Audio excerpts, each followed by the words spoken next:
Buenos días, tengan todos ustedes.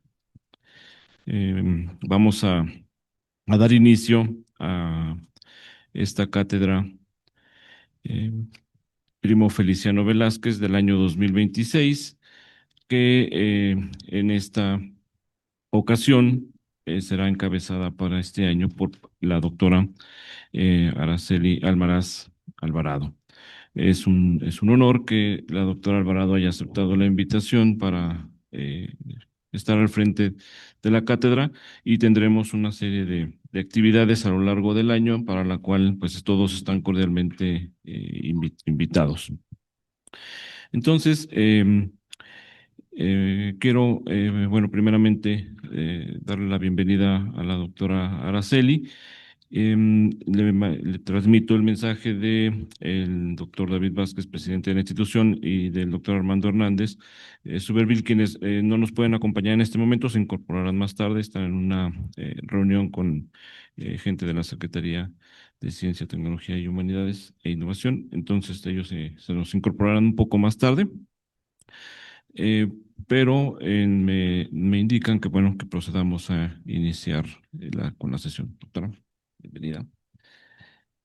Bueno, voy a leer brevemente una reseña de la doctora Araceli, para quienes no la conocen, aunque creo que realmente todos conocen a la doctora. La doctora Araceli Almaraz Alvarado es doctora en Ciencias Sociales con especialidad en Historia por el CIESAS Occidente. Actualmente es profesora investigadora titular C de tiempo completo en el COLEF, adscrita al Departamento de Estudios Sociales. Es miembro del SNI, que es Sistema Nacional de Investigadoras e Investigadores nivel 3, y participa en redes académicas tales como la Asociación de Historia Económica del Norte de México, a la cual presidió hace algunos años. Actualmente preside la Asociación Mexicana de Historia Económica. Es representante por México en el Grupo Iberoamericano de Estudios Empresariales e Historia Económica, y pertenece también a The Business History Conference. Y desde hace ya un poco más de 6 años pertenece a la Academia Mexicana de la Historia.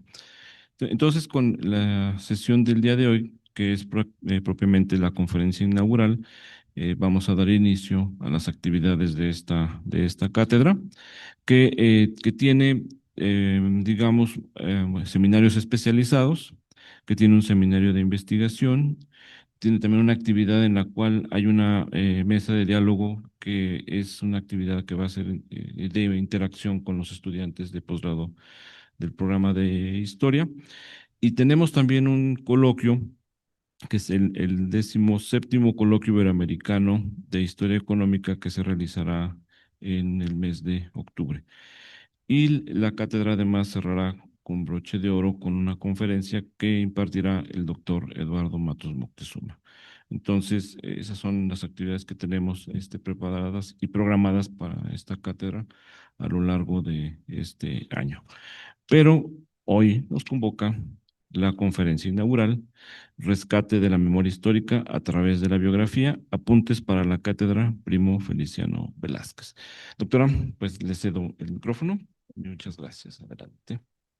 Y nada más recuerdo que tenemos transmisión en las redes sociales del Colegio de San Luis mediante Facebook y YouTube. Entonces, quienes deseen mandarnos mensajes, comunicarse con nosotros, lo pueden hacer mediante los chats de estas aplicaciones.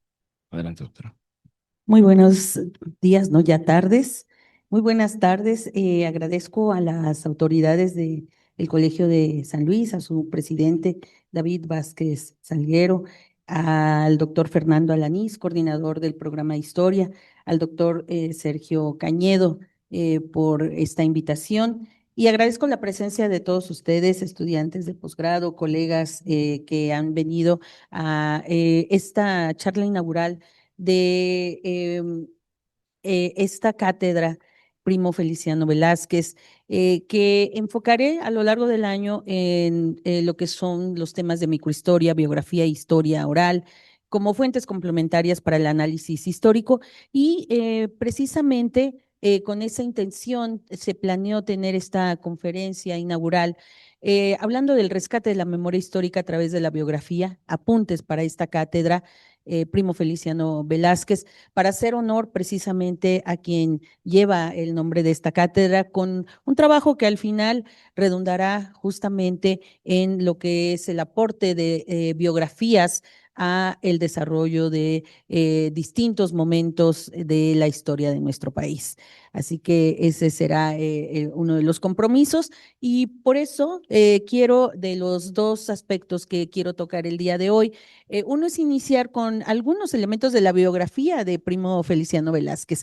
No podía ser de otra manera y hacer honor a quien tiene esta cátedra, pues un aliciante detrás de un personaje que nació en Santa María del Río, San Luis Potosí, considerado el padre de la historia regional en esta entidad y que, bueno, vivió bastantes años, él falleció hasta 1953, pero sobre todo cuando hablamos de biografías o aspectos biográficos, a mí siempre me parece muy interesante rescatar, por ejemplo, en este caso, que el personaje fue un puente entre siglos y entre generaciones. Y de esta manera, entonces, no quedarnos solamente con los aspectos biográficos, sí de entrada, pero son los que nos van a dar pistas para análisis mucho más interesantes y profundos. Y aquí voy a dejar varios de ellos para quienes estén interesados en hacer o retomar la biografía de Primo Feliciano Velázquez. Bueno, la doctora María Isabel Monroy, que hizo un excelente rescate biográfico de Primo Feliciano Velázquez, sabe perfectamente, y yo creo que de las biografías que revisé de Primo Feliciano, la tuya ha sido una de las más completas y más, que deja muchas pistas todavía por indagar. Pero bueno, ya mencionar incluso algunos aspectos de esa biografía que tú hiciste para lo que se recopiló como parte del Colegio de San Luis sobre la vida y obra de Primo Feliciano Velázquez. Así pues, creo que estos aspectos biográficos de personajes que son tan influyentes en una comunidad, en la historia de una región, pues, insisto, nos abren muchos más aspectos. Uno de ellos, por ejemplo, tiene que ver con cómo él empezó a involucrarse con un grupo de personajes que le van a dar un empuje a su desarrollo, como en este caso, desde su instrucción, desde los 9 años, Anastasio Escalante, que después lo va a procurar para que estudie leyes y con prácticamente siendo un joven con 20 años, él termina su carrera de abogado. O sea, esto nos lleva a entonces incluso preguntarnos por qué en una etapa tan temprana él ya está culminando sus estudios. Eso nos dice mucho de la capacidad del personaje, pero también de quienes fueron acompañando su formación. Ahora él no decide dedicarse a la abogacía propiamente, sino al periodismo. Y entonces ahí vienen estas pasiones, estos deseos, estos alicientes que como personas nos llevan a desarrollar otras actividades. Entonces, a los 23 años, él va a ser cofundador en la capital de San Luis Potosí de una publicación que se llamará La Voz de San Luis. Y nuevamente aquí, ¿quiénes van acompañando en un personaje a los derroteros y las actividades? Pues en este caso va a ser Francisco de Cosío y Peña quien va a acompañar a Primo Feliciano Velázquez en esta labor que después no le va a redituar quizá lo mejor de lo que podríamos llamar el ejercicio periodístico, porque al contrario, al ser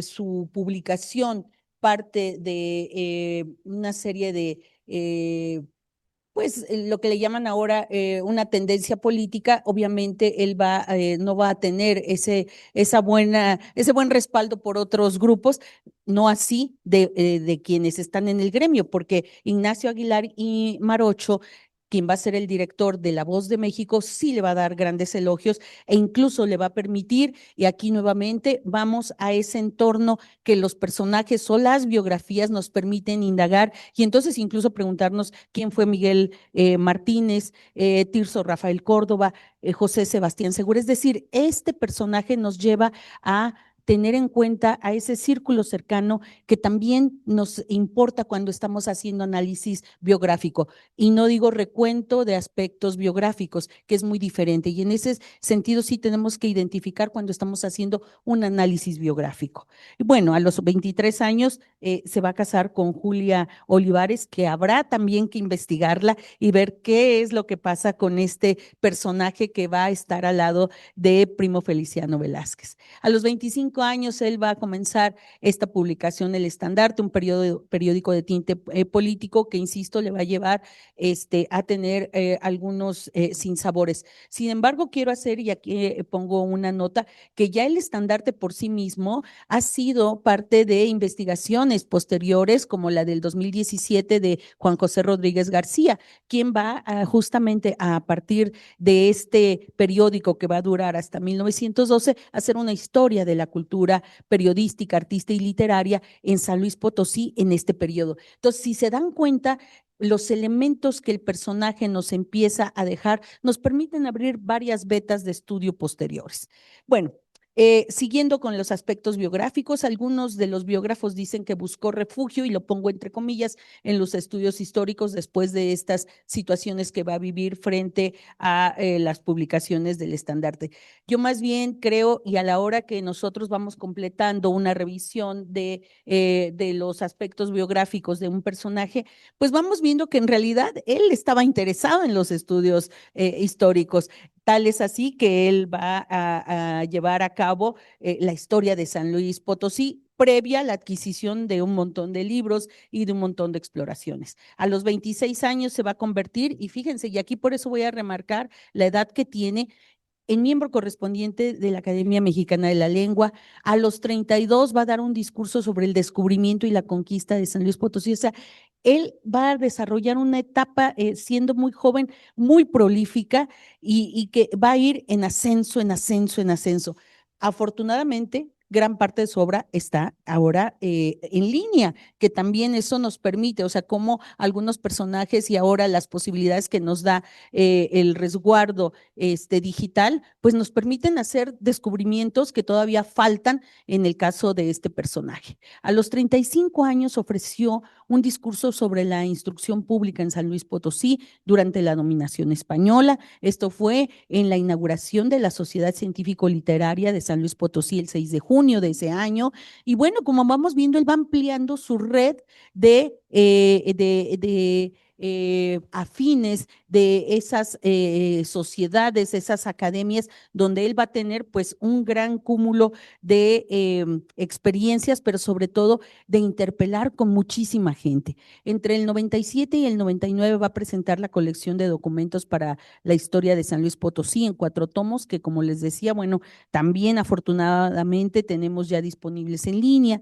En el 98 va a ser parte de la Sociedad Mexicana de Geografía y Estadística, y hasta ahí estamos en el siglo XIX.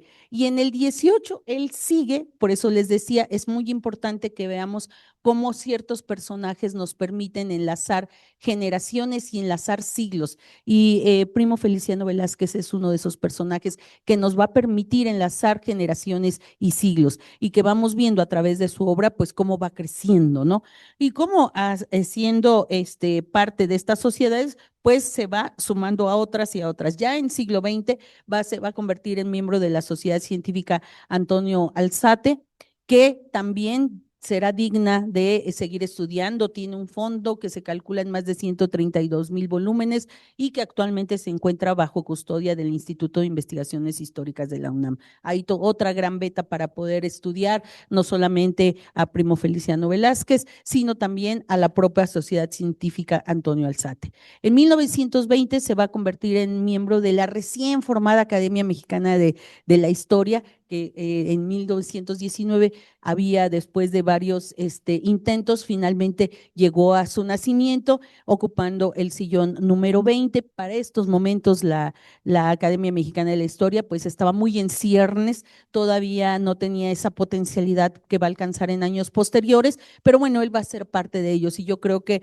esto también nos hace tener ese vínculo, ¿no? Por supuesto, a María Isabel Monroy por estar aquí en el Colegio de Sonora y de haberse dedicado pues muchísimos, en algunos estudios o en muchísimos estudios a esta figura, pero también por el hecho de ser parte de la Academia Mexicana de la Historia también. Entonces, hay como estos elementos que nos unen y ahorita voy a ir al último que nos va a unir todavía más. A los 71 años fue miembro fundador de la Academia Mexicana de Santa María de Guadalupe. Obviamente su devoción y sus antecedentes sobre esta Santa María de Guadalupe, bueno, van a ser muy importantes al final de su carrera, pero algo de lo que quizá creo que todavía falta por también explorar son sus traducciones del náhuatl, que van a ser muy importantes, incluso de manuscritos inéditos, como el de los Anales de Juan Bautista. También va a publicar varios escritos pequeños en las memorias de la Academia Mexicana de la Historia. Me saltó del tercer centenario del Quijote, publicado en el 53. Entonces, bueno, estos aspectos nos llevan justamente a ver al gran personaje que va a ser Primo Feliciano Velázquez y del cual creo que todavía, después de hacer esta revisión general de lo que llevó a cabo en su vida, creo que todavía faltan muchísimos elementos más por distinguir su obra. En un texto preliminar sobre la historia de San Luis Potosí, la doctora María Isabel Monroy, en un texto preliminar dijo, abro comillas, se relacionó a sí mismo con los pioneros de la arqueología en la región, el ingeniero Alejandro Prieto, Joaquín Meade, Eduardo Soler, John Muir, Blas Rodríguez, Enrique Juan Palacios y Wilfrido Dussolier. Esto me lleva a poner el acento en la relación que a lo mejor no es algo tan visible cuando uno empieza a leer sobre el Primo Feliciano Velázquez, y es justamente esto, su relación con la arqueología, y ahí creo que todavía este espacio para seguir indagando y ver qué fue lo que llevó a cabo Primo Feliciano en este campo de estudios dejó para San Luis Potosí. Por ello, no es menor que el cierre de esta cátedra 2026 la haga el doctor Eduardo Matos Moctezuma el 3 de diciembre de este año. Él es miembro, como ustedes saben, de la Academia Mexicana de la Historia, Premio Princesa de Asturias y bueno, muchísimos reconocimientos, pero sobre todo uno de los arqueólogos más importantes de nuestros tiempos. Matos Moctezuma ha expresado reconocimiento a la figura de Primo Feliciano Velázquez, destacando sobre todo su papel de gran traductor de náhuatl.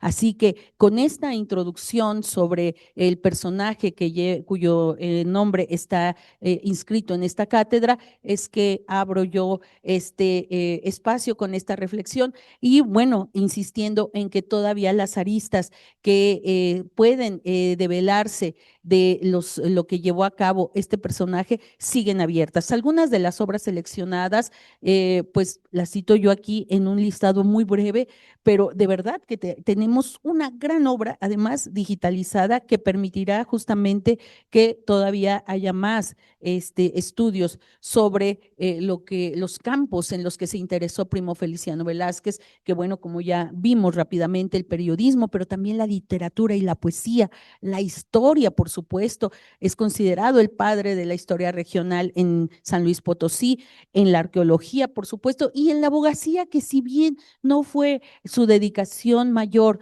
independientemente de que se haya graduado como abogado, creo que también sí, en el ejercicio que llevó a cabo, pues nos puede permitir discutir mucho más de lo que llevó a cabo. Así que sus grupos, que para mí son muy importantes y que creo que no han sido estudiados como tales, la madurez intelectual, los enlaces entre generaciones y siglos, las reacciones individuales, y esto es muy importante, y colectivas, frente a los distintos conflictos que le va a tocar vivir a Primo Feliciano Velázquez, van a ser muy importantes. Estos conflictos que a su vez van a tener una gran influencia en los textos que va a ir desarrollando. Creo que justo con esto me quiero permitir insistir en que no son los aspectos biográficos los que nos permiten avanzar en los estudios de la memoria, en los cursos históricos, sino en el análisis de esos fenómenos o esos sucesos que rodean a los personajes en ciertos momentos y que nos van a permitir entender justamente esa influencia de sucesos a nivel macro, hacia nivel individual, y a su vez como a nivel individual los personajes como Primo Feliciano Velázquez van a poder desplegarse a través de una serie de acciones, de documentos, de compilaciones, de tareas sucesivas y exhaustivas, como lo ha hecho Primo Feliciano Velázquez. Abro entonces diciendo que la biografía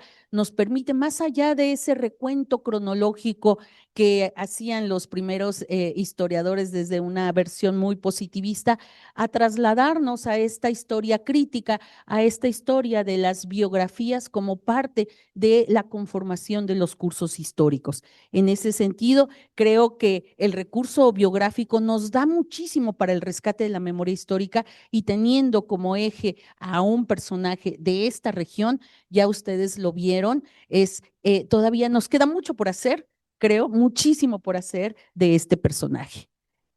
Ahora sí, pasemos al segundo punto. A ver, ¿cómo llevamos a cabo esto? ¿Cómo es que nos vamos guiando en términos de lo que es la biografía para la historia y cómo la llevamos a cabo? Y con esto abrimos entonces ahora la segunda parte de esta charla inaugural. Bueno, pues como ustedes saben, el registro de los eventos en el tiempo prácticamente nacen con los orígenes de la organización de los primeros grupos humanos. La comunicación y registro en las antiguas civilizaciones pues se llevó a cabo a partir de pinturas rupestres, esculturas, representaciones pictóricas. Cuando llega la escritura, por supuesto, a través de los relatos, los poemas, los cuentos, los ensayos, las novelas. Sin embargo, tenemos archivos antes de nuestra era cristiana, y en el caso de la historia, lo que sí vamos a ver es una formalización mucho más clara a partir del 19 con el pensamiento positivista, pero que vamos a empezar a discutir de manera distinta, sobre todo a partir de la segunda década del siglo pasado, el siglo XX.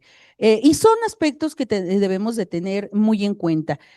Sobre el primer punto, sobre los archivos en la historia, el resguardo es, por supuesto, al inicio no un resguardo ordenado ni de documentos, todavía no se considera propiamente un valor histórico, pero los primeros que van a establecer ya como una formalidad en lo que van a ser los registros de ciertos documentos, pues van a tener más este carácter de resguardar lo jurídico, lo testimonial, para comprender o para resguardar esa memoria, sobre todo en la Roma antigua es la idea de preservar estos documentos jurídicos para entenderse en su historia. Propiamente vamos a seguir avanzando en la preservación de esta memoria colectiva y vamos a pasar más allá de los documentos jurídicos a tener un montón de archivos de todo tipo para poder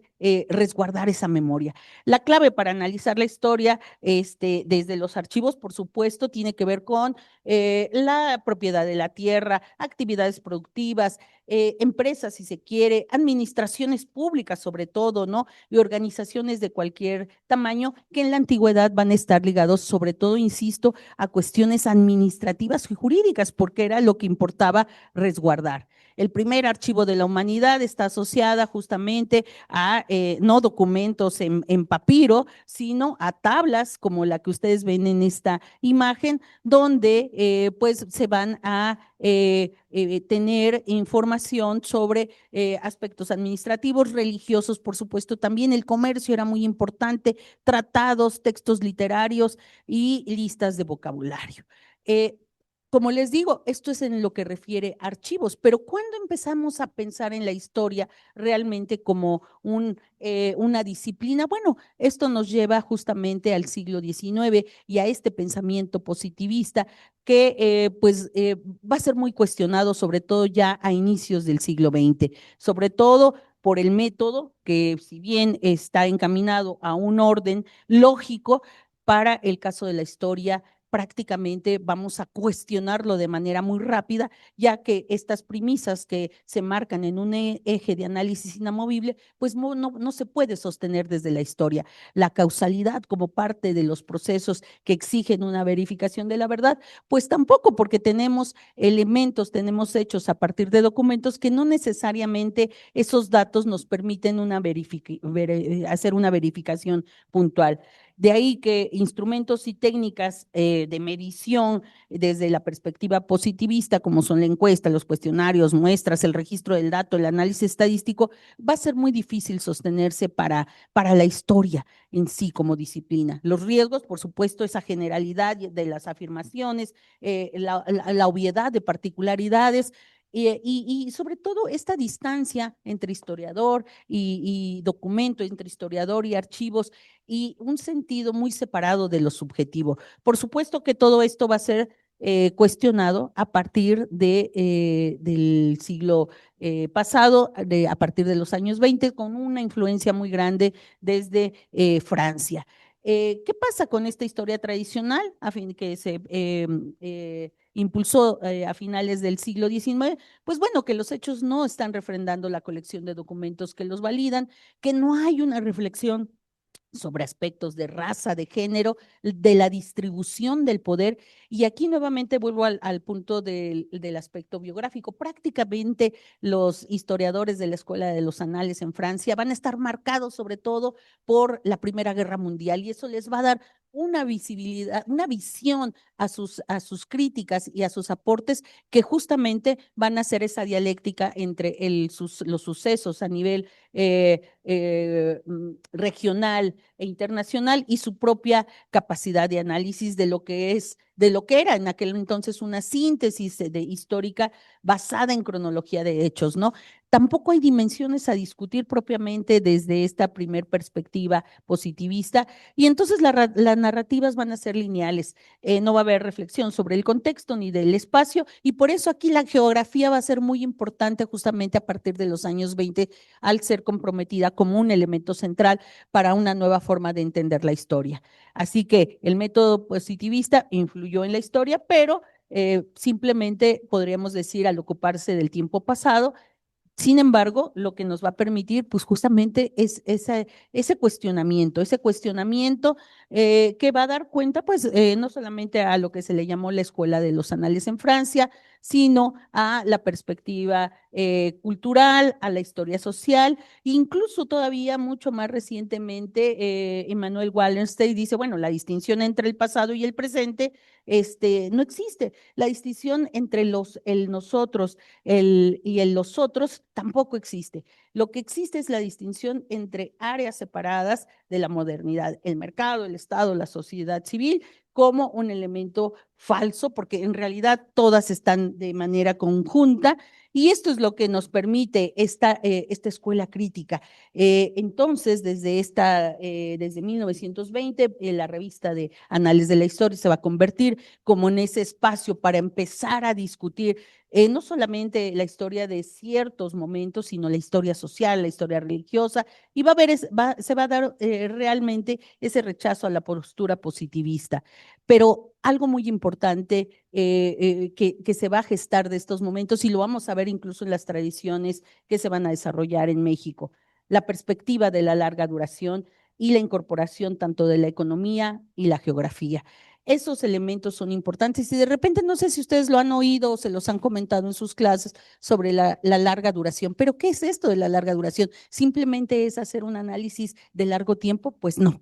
No es solamente analizar el largo tiempo, no es solamente decir me voy del siglo XIX al siglo XX o analizo todo el siglo XX. No, el análisis de la larga duración implica hacer análisis de tiempos múltiples, y por eso es muy importante, y por eso el hecho de referirnos a los aspectos biográficos o al curso biográfico de ciertos personajes nos va a permitir justamente cerrar ese círculo con las distintas temporalidades, la temporalidad individual, la temporalidad colectiva, que van a estar implícitos justamente en este proceso biográfico, pero que no se da de la nada, se da en un contexto específico de grupos, de relaciones, pero también influenciado por sucesos, como les digo, quizá los más importantes importantes en el siglo XX, pues van a ser las guerras. Pero si nosotros vamos a algo mucho más contemporáneo, ¿qué sucesos nos están marcando? Pues nuevamente las guerras. Ahorita estamos viviendo guerras. Nos están marcando sucesos como para el caso mexicano y quizá a lo mejor para la región norteña, lo que fue el derribe de las Torres Gemelas, la pandemia del COVID, es un suceso que nos va a marcar a todos de una manera, va a marcar instituciones, va a marcar grupos, va a marcar instituciones educativas. No es lo mismo la enseñanza antes del 20 que después del 20, ¿sí? Entonces, hay sucesos que van definiendo marcas en la historia que van a tener una influencia particular en las biografías de ciertos personajes o en escuelas. Entonces, yo ojalá y que tengamos oportunidad de charlar en otros momentos ya de manera mucho más específica sobre la larga duración, pero creo que si en sus tesis, en sus trabajos van a hacer estudios de largo tiempo, creo que es muy importante considerar esta perspectiva porque les va a ayudar mucho a entender y sobre todo, insisto, los tiempos múltiples que están detrás del concepto de la larga duración, incluyendo aspectos como la economía y la geografía. Y bueno, también de estos estudios de principios del siglo XX, pues obviamente va a impulsarse otras perspectivas como la historia de las mentalidades, y aquí es donde justamente empezamos a ver el papel del testimonio de los sujetos y de una tendencia también muy importante como la microhistoria para poder entender en un sentido más amplio los fenómenos históricos que no los hechos específicos. Entonces, bueno, la historia contemporánea se va a cuestionar justamente las propuestas metodológicas anteriores, como son las cronologías, las narrativas lineales, la fuente. Y si nosotros, por ejemplo, de pronto, incluso ustedes que están en el campo de la historia ya en un proceso avanzado, perfectamente pueden identificar cuando un texto es meramente cronológico, meramente episódico, meramente el dato por el dato, pero donde no hay un análisis mucho más allá de ese elemento. Entonces, esa es la cuestión, pero sobre todo creo que si algo nos deja esta nueva forma de entender la historia es que debe ser una historia crítica. Tenemos que estar siempre en una constante crítica. Reflexiones en torno a las estructuras sociales y su pasado, una historia social que debemos de estar criticando. Esta larga duración, como insisto, como un reto metodológico con un enfoque de tiempos múltiples, pero también en esta idea de poder llevar a cabo comparaciones, no destacar, no desechar los aspectos cuantitativos, también nos sirven aspectos cuantitativos, insisto, la biografía como parte de esta recuperación de la memoria, de la historia de los individuos y que nos puede llevar incluso a llevar a cabo estudios prosopográficos, que es la historia de los grupos de individuos, que también aquí se abusa. A veces se hacen propuestas con el tinte prosopográfico que en realidad simplemente son recuentos. Entonces, ahí en ese sentido es que debemos estar siendo críticos frente a la información que se nos presenta y a lo que podemos criticar y nosotros proponer en un sentido mucho más amplio y complejo como suelen ser los fenómenos históricos. De ahí que, bueno, la historia social proponga el análisis de estas estructuras, de estas dinámicas, de las relaciones sociales construidas en el pasado, para comprender el presente, pero sobre todo para tener una idea de contraste, ¿no? Experiencias colectivas, condiciones sobre las condiciones materiales de la vida, a partir justamente de entender a las clases, a las familias, a los grupos económicos, a cómo estos influyen en los procesos históricos, a los movimientos sociales, a las dinámicas demográficas. No está Fernando ahora, pero en la dinámica demográfica y sobre todo desde la perspectiva de los estudios sobre los movimientos de los seres humanos que él ha estudiado, particularmente procesos de migración, justamente son estos procesos colectivos que no nos llevan nada más a decir, bueno, estas ciudades son expulsoras, estas son receptoras, hay una migración circular, los que van, los que vienen, sino ir más allá ya precisamente hacer toda una crítica de estas dinámicas demográficas bajo una perspectiva que nos abre todavía mucho más una complejidad de situaciones, sobre todo, insisto, mezclando procesos colectivos con estructuras como las familiares. No podemos entender la migración sin asociar a los sucesos familiares que de una u otra manera intervinieron para hacer posible estos flujos migratorios. Llámese, por ejemplo, el programa Bracero que se sucedió entre 1942 y 64, pero que fue en el marco de la guerra y fue en el marco de una necesidad internacional de hacer ajustes diferentes países. Ahora, el programa Bracero no solamente lo instituyó Estados Unidos, y ahí es donde tenemos esta posibilidad de hacer comparaciones. En Europa también hubo programas de contratación temporal, lo llevó a cabo Alemania, y entonces, a ver, ¿por qué no estudiamos esta comparación entre programas de contratación temporal en el marco de la Segunda Guerra Mundial a nivel internacional para ver qué fue lo que pasó después de la guerra o durante la guerra en esos procesos de contratación frente a países y políticas como la estadounidense o las europeas, ¿no? Entonces, justamente es esta posibilidad de comparar y de extendernos a otros niveles nos va a permitir justamente avanzar en esta comprensión. Y ahí es donde nuevamente larga duración y no pensar en hechos, sino en fenómenos, es lo que nos permite ir avanzando en esta crítica desde la historia. También, obviamente, un enfoque desde abajo, sectores populares, marginados, campesinos, trabajadores, mujeres, minorías, el rescate de sus experiencias. Eso es muy importante y de alguna manera eso es lo que va a distinguir pues el gran trabajo de Luis González y la microhistoria, es decir, cómo la gente común y corriente, estos personajes que no forman parte de esta historia de bronce, también son parte de la historia y también son parte de lo que se está constituyendo en la historia de la comunidad, en la historia de la región, en la historia de los espacios, más allá de limitaciones político-administrativas. Claro que ahí las fuentes y los métodos se nos abren de manera impresionante y entonces tenemos que pasar de los censos y las estadísticas a otros registros oficiales, pero también a otras fuentes como son la prensa, los diarios, la correspondencia privada. En este sentido, obviamente, la historia oral como una vía para poder recuperar esas experiencias individuales en contextos colectivos, esa memoria de los sujetos. Ayer por ahí alguien me preguntaba, ¿puedo sumarme a esta charla? En particular, quiero trabajar un grupo económico en México de tales características. Le decía yo a la persona que me escribió, por supuesto que sí, porque cuando hablamos de memoria de los sujetos y hablamos de grupos que queremos estudiar, no nos estamos refiriendo a un esquema particular.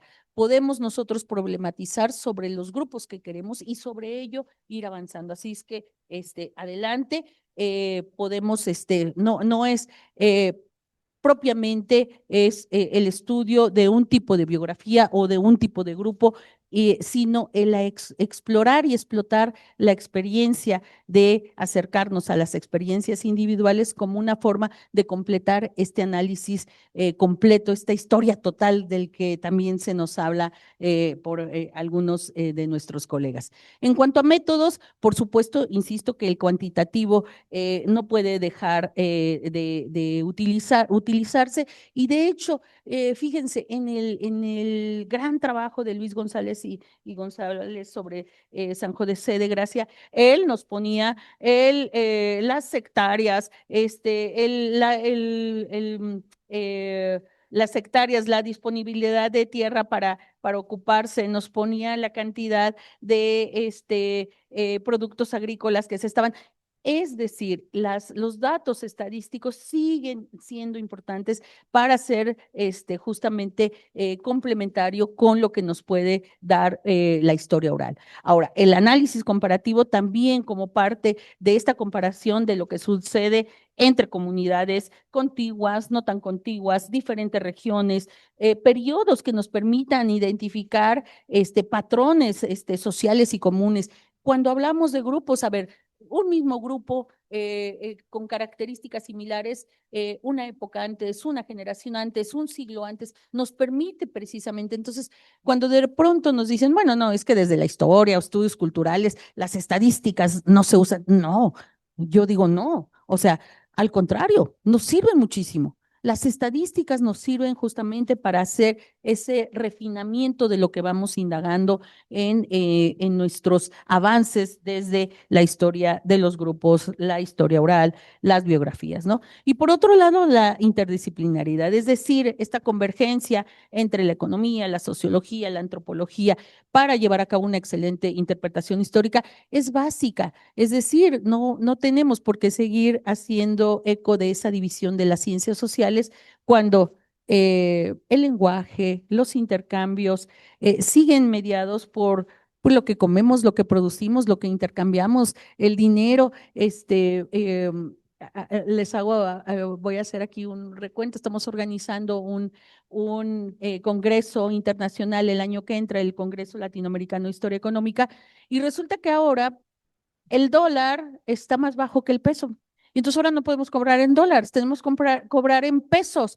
Entonces, hacíamos el recuento de cómo había sido esto en los no, en los 8 congresos anteriores, y es la primera vez que un congreso va a tener como referencia la moneda local y no el dólar. Entonces, ese tipo de situaciones, o sea, estas comparaciones que a lo mejor desde este punto de vista de la organización de un evento parecen simples y llanas, pero no. Incluso cuando estamos hablando de intercambios, ¿cuánto valía, cuál era la paridad peso-dólar antes de la revolución, durante la revolución, después de la revolución? Luego, cuando vienen los sucesos de las grandes crisis en México, sobre todo a partir de la década de los 80. Es decir, nos sirven las estadísticas y nos sirve la economía, cómo se está intercambiando, qué productos se están intercambiando, por qué vías se están intercambiando. Bueno, hoy muchos de nosotros usamos además, por ejemplo, estas plataformas como Amazon para pedir cosas, ya no vamos a veces al cine, lo vemos en plataformas, o sea, la vida está cambiando y la economía de alguna o mil maneras nos dice cómo entender también los procesos históricos. Entonces, la interdisciplinaridad, pongo el caso de la economía, que de pronto es también la que más suele decirse, bueno, no, pues somos historiadores, no economistas, pero para eso está la historia económica, ¿no? Para unir a estos dos campos. Bueno, y dentro de la historia cultural, pues por supuesto que ahora esto que llama mucho la atención, como son las representaciones, los significados, las creencias, las prácticas simbólicas, sí, sin duda, muy importantes, pero no tenemos tampoco, si realmente somos críticos también ante los avances de la propia historia y sus líneas, creo que también estas representaciones, estos significados y estas creencias deben estar asociadas sí a esa perspectiva simbólica, sí al análisis de las subjetividades y las mentalidades, pero también a estos campos que ya menciono, como son la economía, el intercambio, y bueno, por supuesto aquí, claro que el lenguaje y la manera de comunicarse, pues son centrales, pero no debemos soslayar los otros elementos que de alguna manera también han sido parte de este avance en el estudio de nuestra disciplina.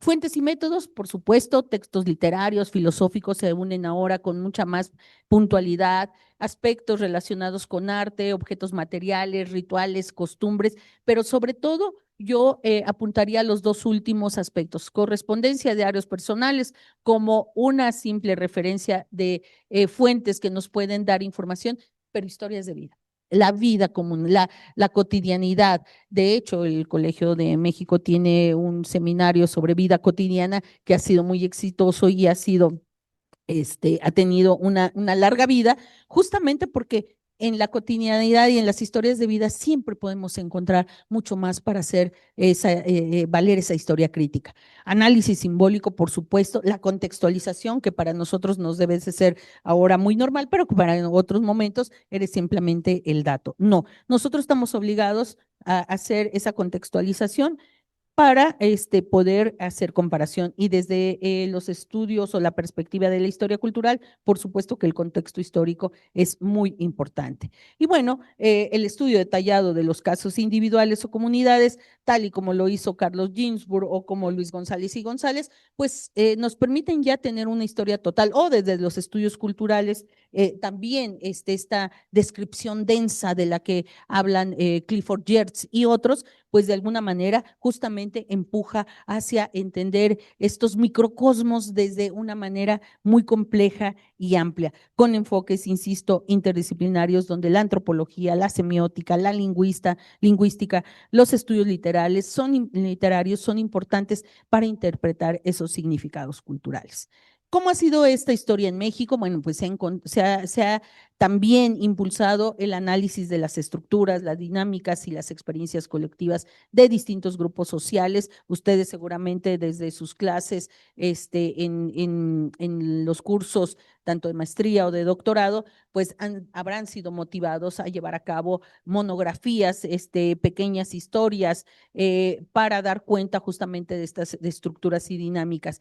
Obviamente las clases sociales y los movimientos, sobre todo campesinos, se estudiaron muchísimo en el siglo pasado. La historia del trabajo que dio de alguna manera un peso importantísimo al estudio de las clases obreras y también a líneas como desde los estudios del trabajo particularmente, si no de historia, pero sí estudios del trabajo.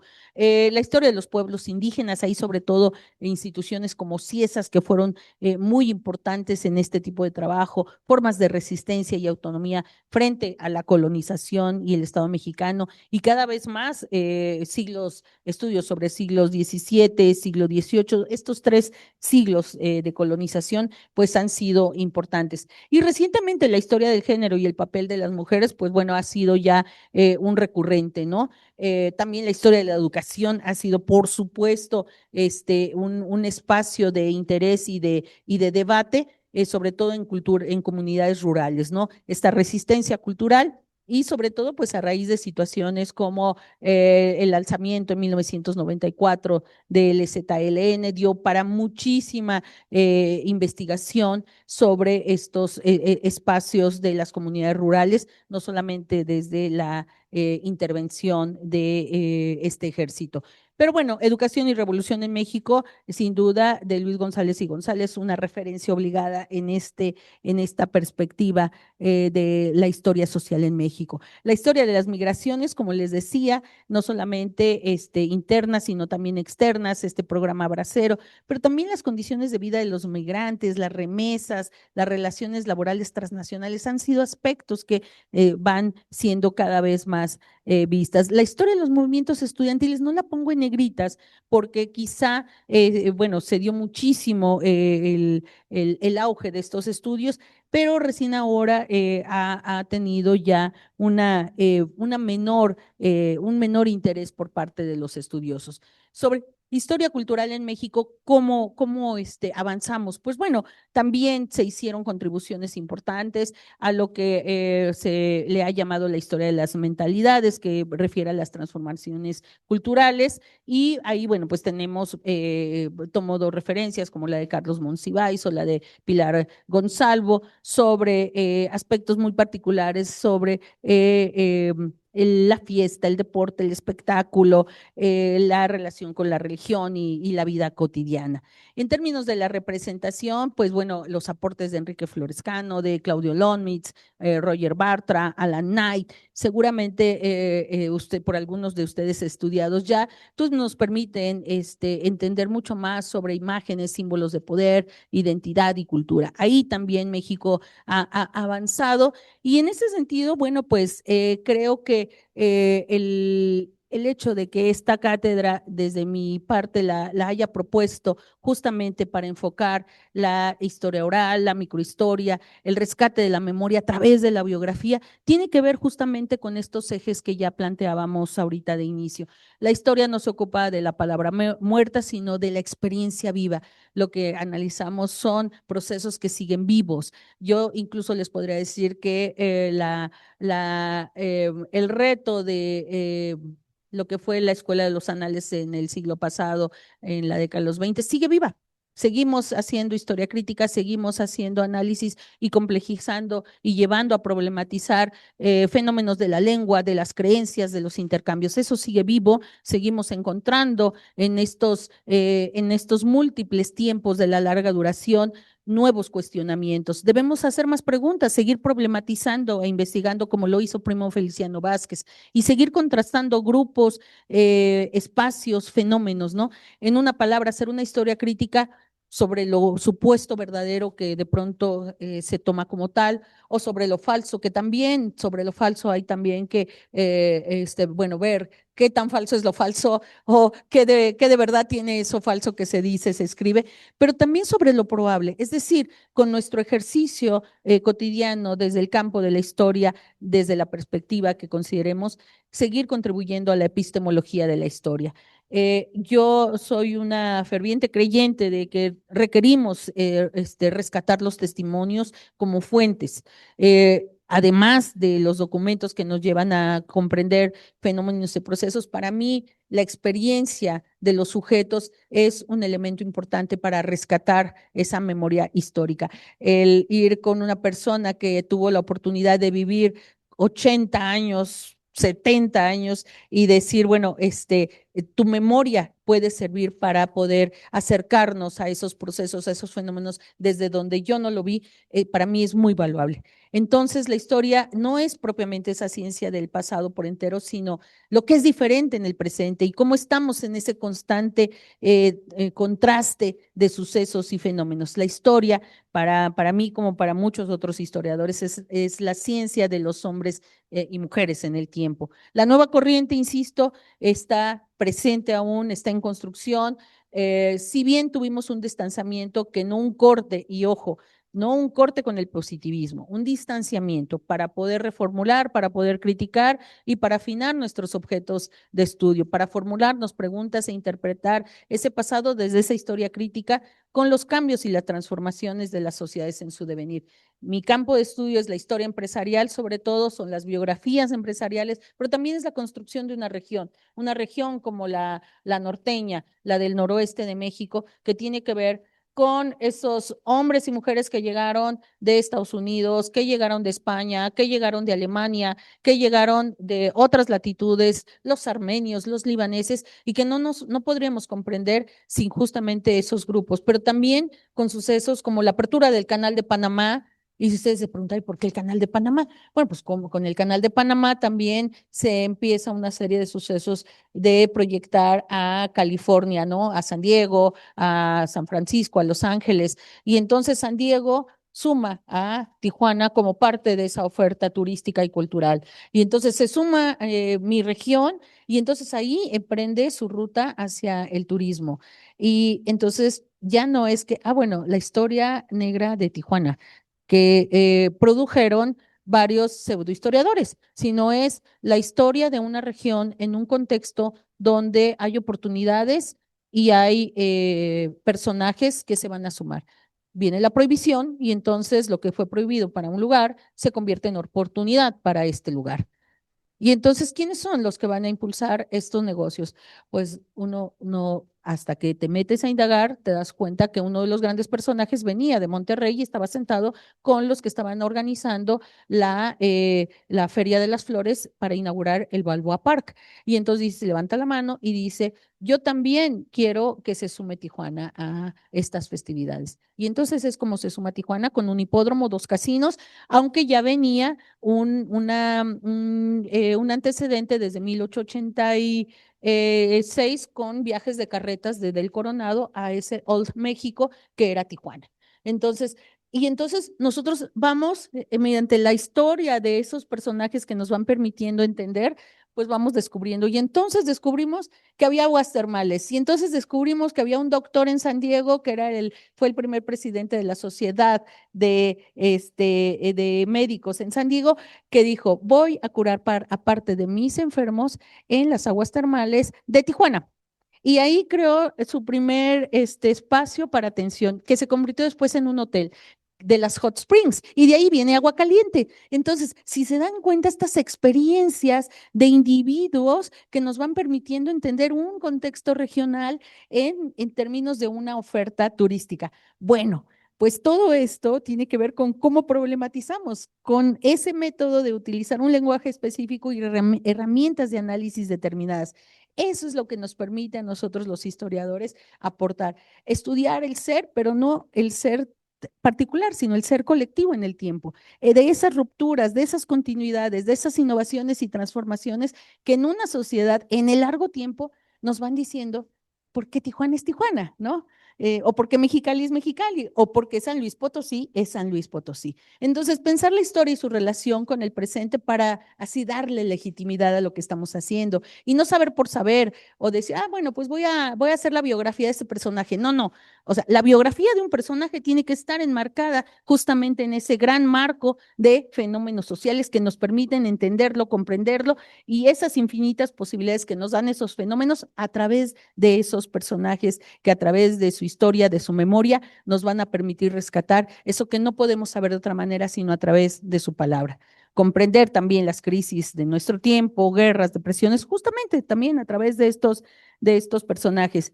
Y no hacer algo que yo digo, historia instantánea, instagrameable. O sea, no va por ahí. O sea, nosotros no nos podemos dar ese lujo. Voy terminando diciendo que algo que nos dejó Braudel, que fue quien propuso esta historia de la larga duración, justamente es ir más allá de lo efímero de los acontecimientos, entender los procesos desde los tiempos corto, medio y largo, la pluralidad de las dimensiones. Ya lo vamos a ver en otro momento de manera muy específica, pero en esta historia crítica hay que descomponer la historia en planos escalonados de tiempo, el geográfico, el social, el individual, y hacer converger la geografía con la historia. Hacer esta crítica contada en un tiempo rápido no nos lleva a nada, nos lleva simplemente a hacer una historia historizante que no estamos entonces ahí aportando elementos realmente valiosos.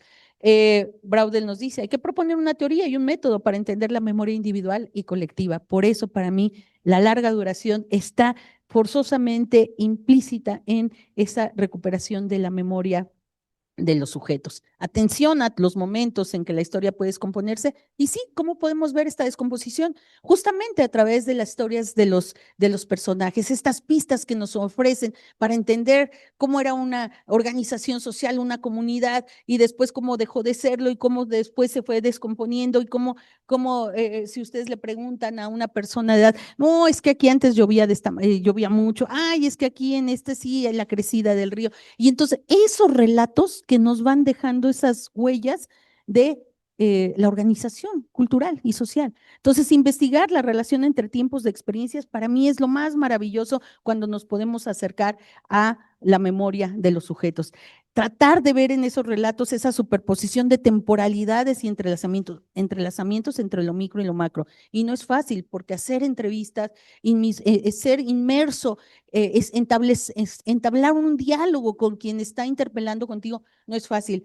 Por aquí mis colegas, queridas amigas que están aquí, me dicen, bueno, hemos visto tus diálogos. Yo llevo la memoria visual de la Academia Mexicana de la Historia, me ha tocado platicar, dialogar ya con más de 70 colegas ahorita, ya por 6 años, y siempre es un espacio impresionante el de recuperar de esa memoria elementos sustanciales para entender fenómenos mucho más amplios, tanto desde el oficio de hacer historia, la formación, la reacción hacia ciertos momentos y también la oferta de nuevas formas de pensar y comprender los acontecimientos. Así que insisto, los fenómenos que ayudan a comprender los acontecimientos están en la memoria, sí, pero no necesariamente es a la inversa. Hay que identificar estos tiempos múltiples y a veces contradictorios de la vida, de los hombres y las mujeres. Y a veces hay que hacer preguntas de reiteración y por eso las entrevistas en profundidad son muy complejas y muy difíciles, porque tenemos realmente que ser como esos médicos, esos cirujanos, ir haciendo análisis muy quirúrgicos. En síntesis, acercarnos a la dialéctica de la duración, de la larga duración que observamos como historiadores forma parte de esta tradición por acercarnos a la historia de los sujetos. Y bueno, pues yo con eso termino. Muchas gracias.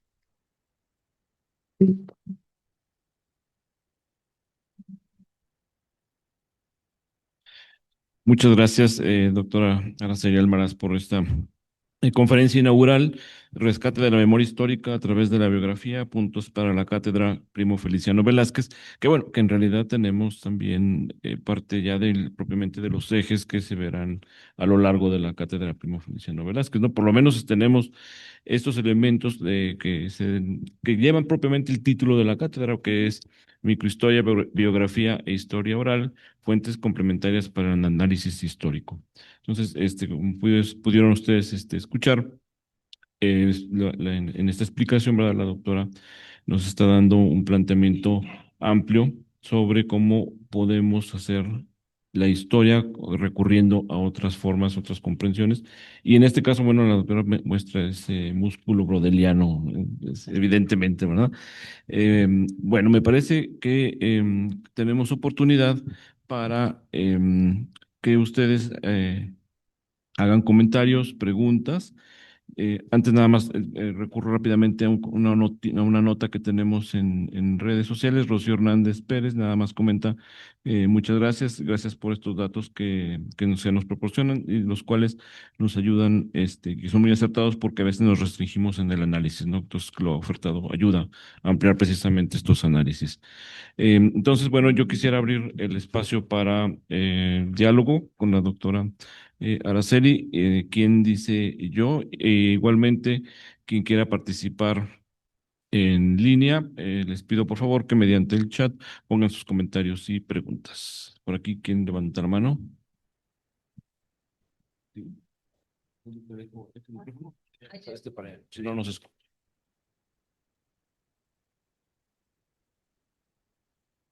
Muchas gracias, buenas tardes. Fue una bonita sorpresa en este día haber venido a este coloquio.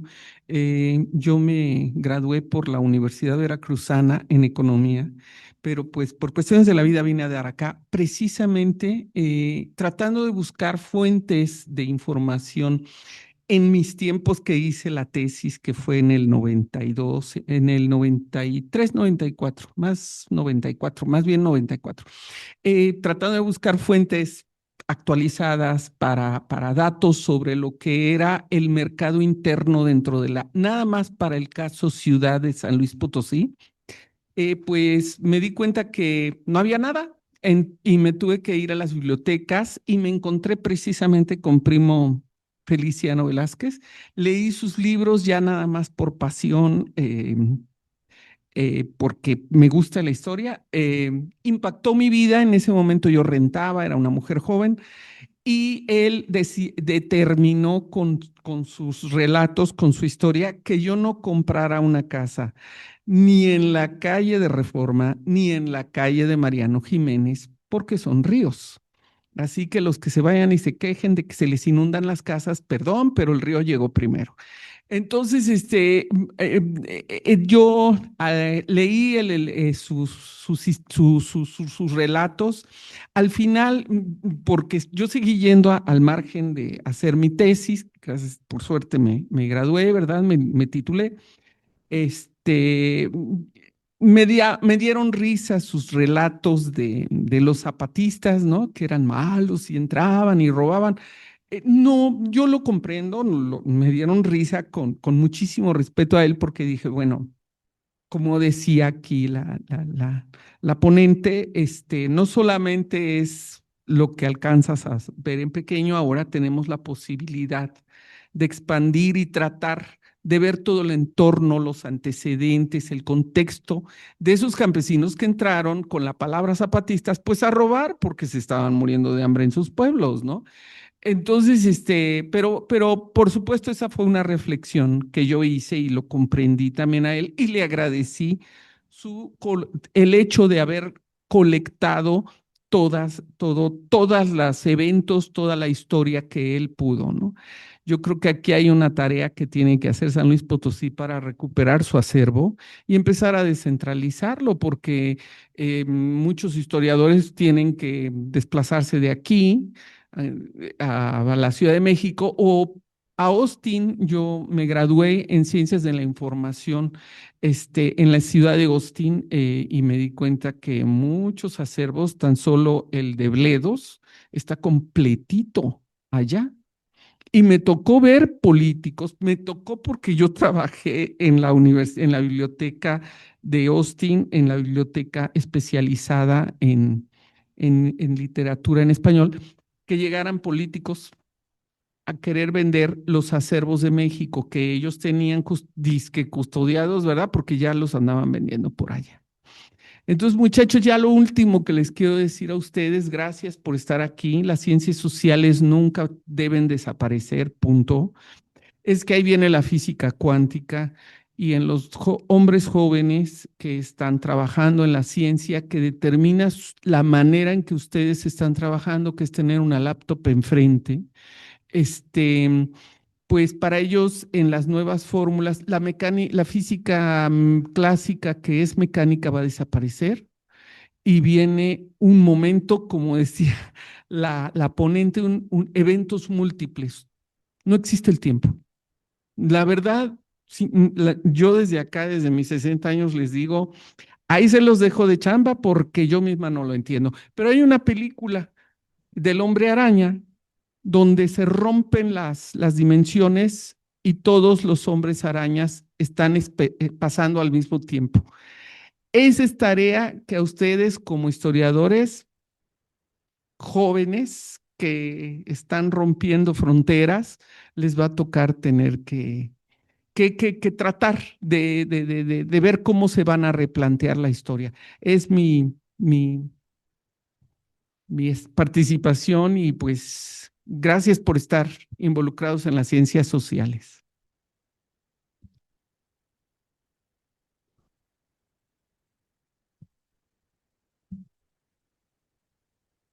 Voy a dar paso.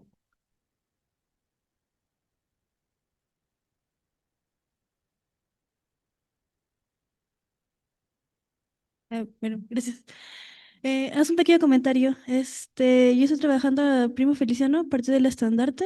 Es un pequeño análisis de discurso de género que estoy detectando. Es una comparación con otro diario.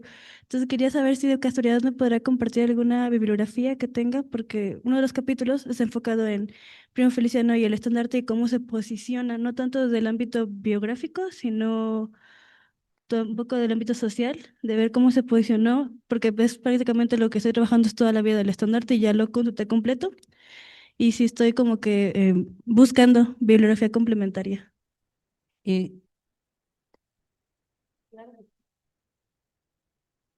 Claro que sí. Para preparar esta primera parte, tuve esa recuperación de varios trabajos. El del estandarte en particular te lo paso y te paso el compilado que hice. Hay que consultar a la doctora María Isabel Monroy, que hizo también un seguimiento muy puntual. eh, y ahí fíjate que puedes hacer algo muy interesante, porque justamente de las muchas geografías hay de todo, ¿eh? Hay de estas muy resumidas, muy cronológicas, y hay otras que efectivamente entran en una discusión. Entonces, te pueden ayudar a hacer tu trabajo. Y qué bueno que estás haciendo ese trabajo sobre el estandarte.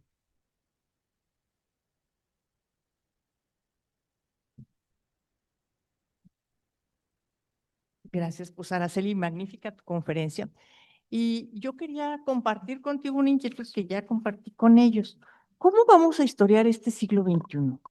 O sea, todos son mensajes de texto, correos electrónicos, que ¿dónde quedan?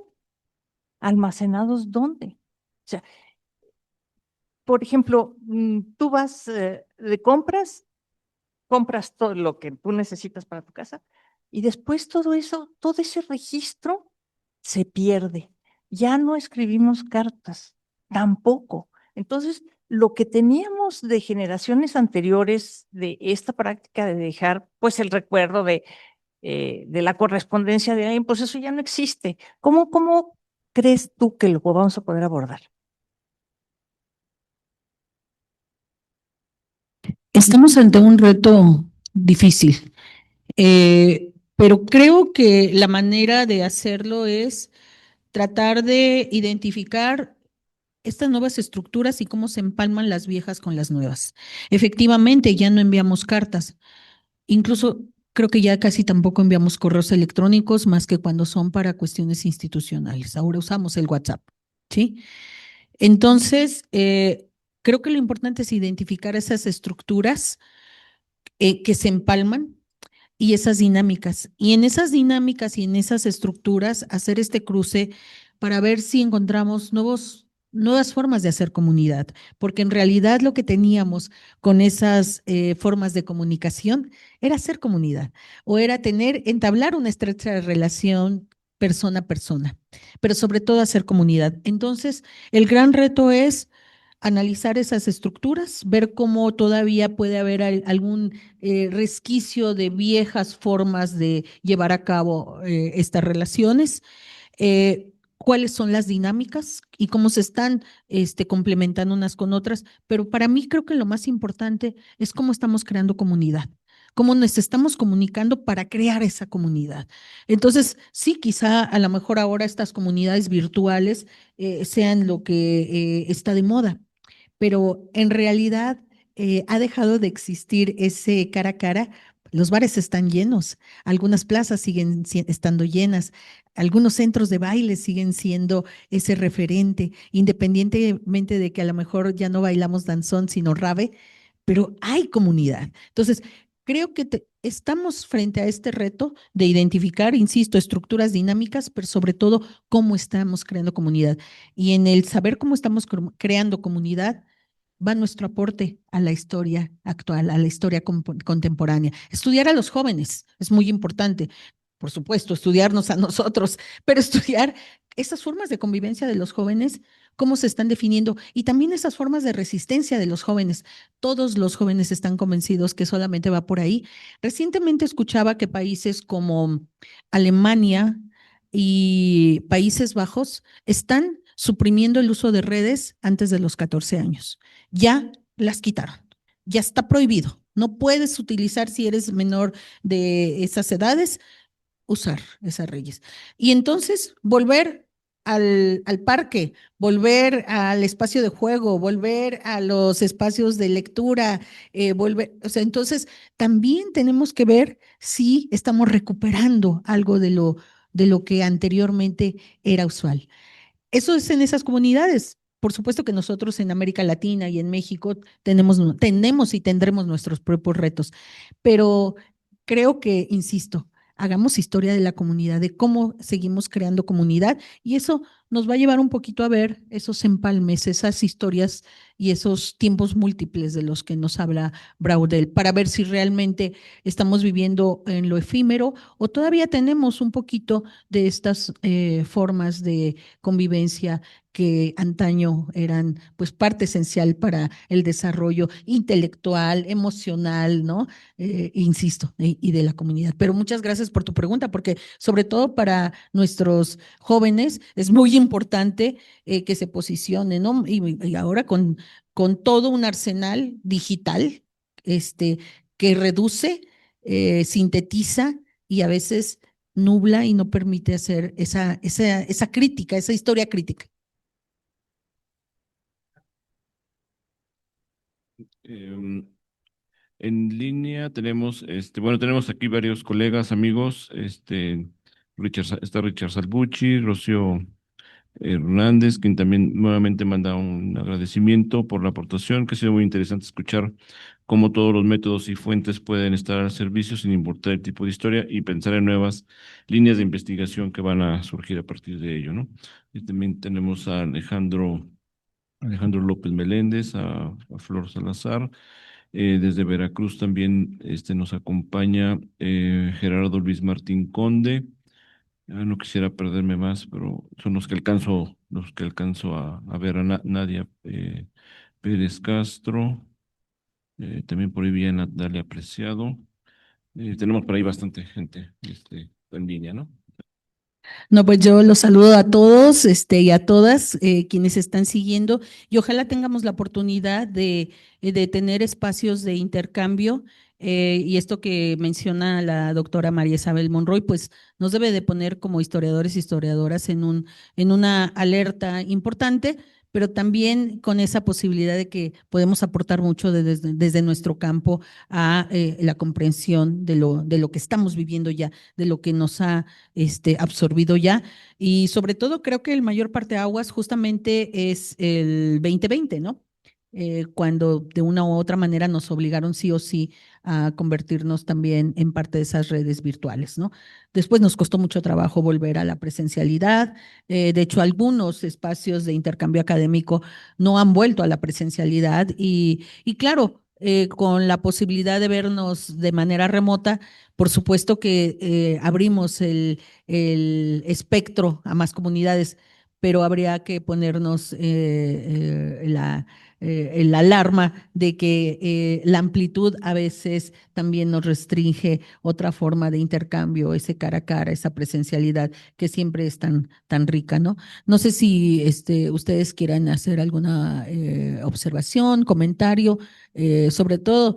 Ustedes son parte de este puente, ¿no? Entre esta generación y la que viene, y para nosotros es muy importante escucharlos y tener como también parte de sus observaciones y su mirada crítica. Creo que, hola, buenas tardes ya. Eh, bueno, yo no formo parte de la comunidad de historiadores, eh, soy más bien politólogo, pero me resultan, hay muchos puntos que me resultan interesantes de la charla que ha dado el día de hoy. Digo, no me resultan lejanas las referencias tampoco de los teóricos de la historia. Al final de cuentas tengo también una formación en ciencias sociales, en sociología, aparte de ciencia política. Pero hay varios puntos que me resultan sumamente interesantes. Uno tiene que ver con eh, la idea sobre el tiempo, en cómo hay un entrecruzamiento entre una diversidad de tiempos que van de lo estrictamente individual, que puede ser lo biológico, que puede ser una temporalidad de carácter emocional, que se entrecruza con temporalidades puestas en común, como lo es el horario, eh, que aparte está atravesado todo eso por temporalidades de carácter de los grandes acontecimientos quizá que están sucediendo en el mundo y por supuesto con temporalidades hasta cosmogónicas, ¿no? O cosmológicas también.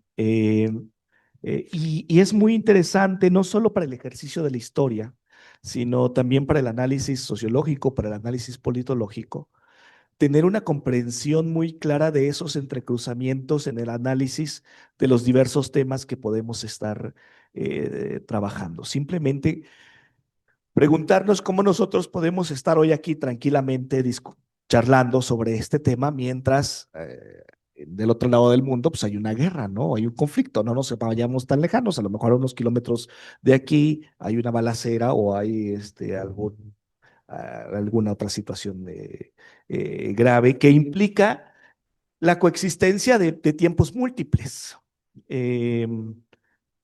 Y esos tiempos múltiples en realidad complejizan de una forma muy relevante no solo esta situación entre, no recuerdo qué palabras utilizó exactamente, pero es algo así entre el acontecimiento y el fenómeno histórico, ¿no? Eh, y, y no solo, digo, eso en términos históricos, pero si lo queremos ver hacia atrás, pero también eso está sucediendo ahora, ¿no? Y eso me lleva al segundo punto. Cómo las herramientas metodológicas de las cuales nos ha compartido el día de hoy, particularmente la biografía y el análisis de la biografía eh, y la prosopografía, se convierten en herramientas relevantes no solo para el quehacer histórico, sino que son herramientas relevantes también para comprender políticamente fenómenos como la corrupción, por ejemplo. Porque a final de cuentas el trabajo de élites políticas, de élites económicas, se entrecruza, o sea, puedes utilizar la misma metodología a final de cuentas. Algunos, lo que cambia es el soporte de en dónde lo estás estudiando, ¿no? O sea, efectivamente, lo que cambia es de que antes a lo mejor lo encontrabas en cartas y lo encontrabas en archivos, y hoy lo tienes que buscar en otro soporte, ¿no? Hoy, antes lo buscabas en el periódico en papel, pero hoy lo buscas en el periódico en digital, ¿no? O sea, a final de cuentas, em, creo que la dependencia del soporte no es la que debe de marcar el cómo hacemos las cosas, ¿no? Ni cómo podemos preguntar por las cosas. Eso es otra cosa interesante. Y finalmente, digo, que lo veo yo desde el entrecruce de disciplinar quizá, ¿no? Y otra cosa que me resulta interesante, que viene disparado por la pregunta de la doctora Monroy de cómo hacer la historia del siglo XXI. Eh, Más bien mi pregunta es por qué no comenzar a hacer la historia desde ahora mismo? Es decir, o estudiar la historia desde ahora mismo. ¿Por qué no llevar en esta idea de la separación o dejar esta idea de la separación disciplinar para buscar más los entrecruces disciplinares y, por ejemplo, hacer una historia de la corrupción contemporánea, ¿no? O sea, a final de cuentas, creo que habría elementos suficientes para poder hacerlo. Digo, estoy diciendo corrupción por decir un tema por lo que mencioné hace un momento, ¿no?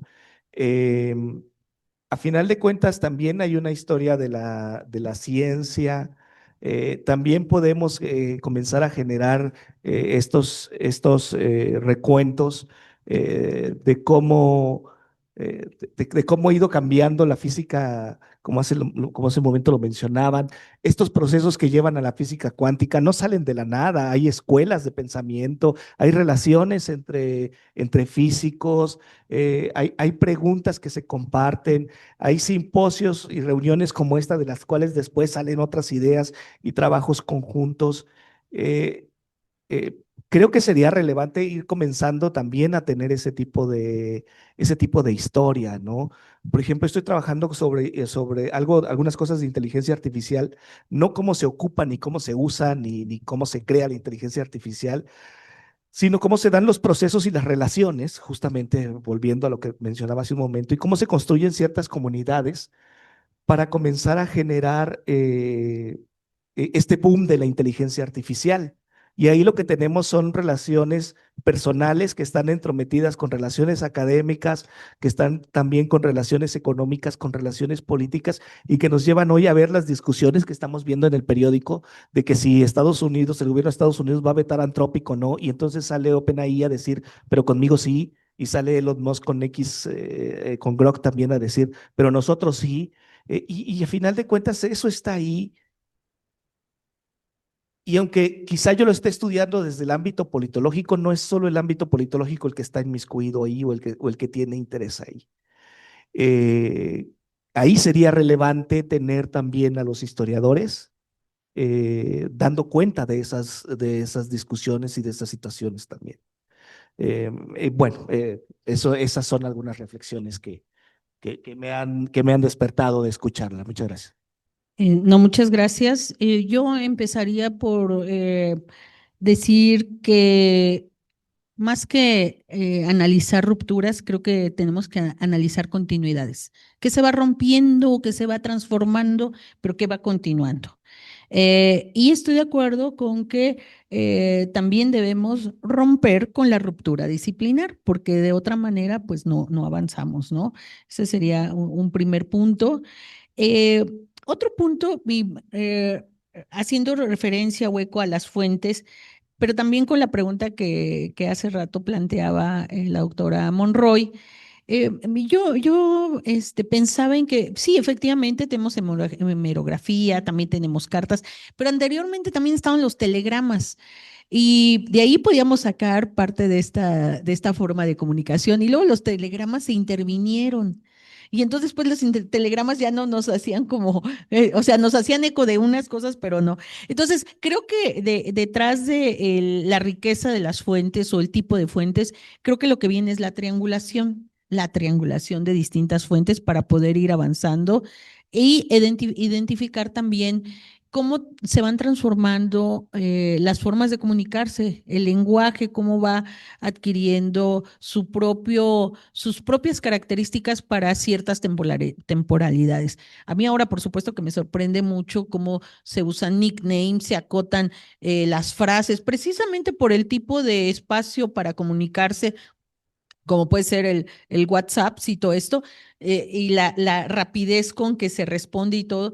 También la manera en que los jóvenes se comunican, de hecho yo a lo mejor podría decir que no estoy tan al tanto de cómo se utilizan ciertas abreviaciones, yo uso quizá algunas, me cuesta mucho trabajo escribir con dos dedos en el teléfono, entonces creo que sí, tenemos ese reto de ver también cómo se empiezan a utilizar otros lenguajes en esta época adecuados a esas maneras que tenemos o a esas vías, esas plataformas que tenemos ahora de comunicar.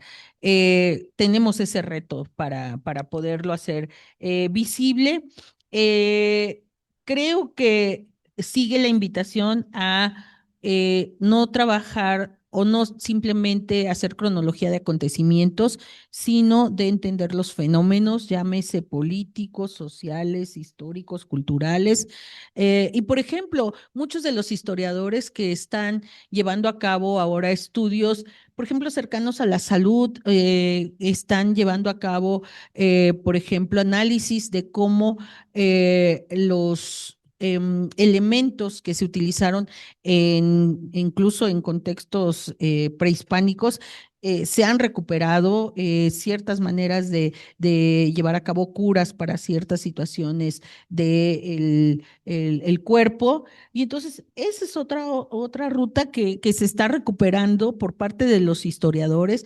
El tratamiento al medio ambiente, creo que también la historia y los historiadores están haciendo ahí una contribución importante de recuperar cómo de manera ancestral se trataba al río, a el árbol, a las plantas, a ese espacio inmediato en el que se convivía, ¿no? Entonces, eso también está llevando a cabo la historia, porque sí, desde la historia creo que hay una preocupación de cómo se están dejando de lado ciertos elementos, pero también cómo se están rescatando y cómo siguen vivos. Ahora está quizá a lo mejor demasiado visto de moda esto de la gastronomía ancestral, pero de pronto empezamos a volver a los gusanos de maguey, pero a lo mejor ya no hay gusanos de maguey, o a los escamoles, ¿no? O a todos estos platillos que están atravesados por esos conocimientos ancestrales. Entonces, ahí también creo que está habiendo